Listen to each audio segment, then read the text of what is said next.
j'aimerais juste rappeler que la commune d'Yvorne, à l'époque, n'avait pas refusé le projet, mais l'échec a plutôt démobilisé la population.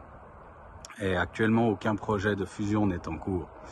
À Yvorne, ce n'est plus du tout un sujet politique, car les finances ont repris des couleurs et les autorités tiennent la barre.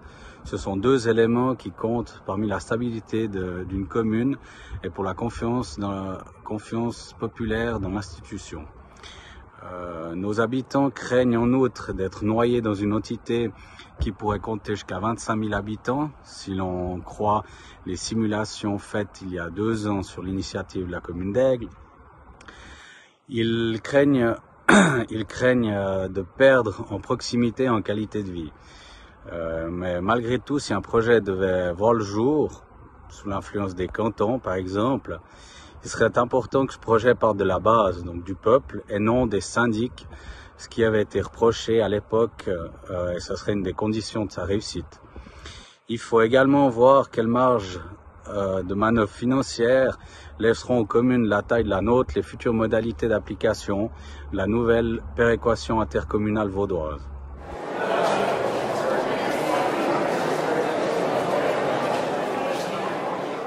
C'est un problème lancinant, déjà avant le Covid, mais la commune d'Yvorne n'a pas vocation à voler au secours de l'économie privée.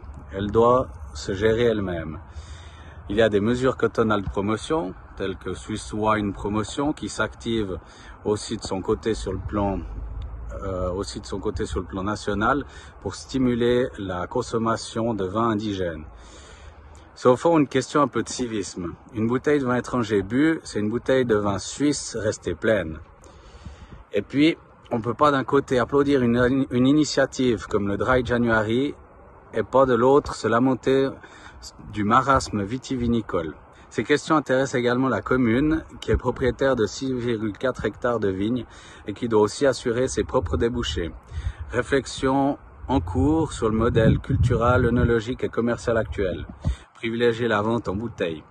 Mais quoi qu'il en soit, aucun miracle à attendre par ailleurs tant que les établissements publics seront fermés et que les grandes manifestations sont au point mort.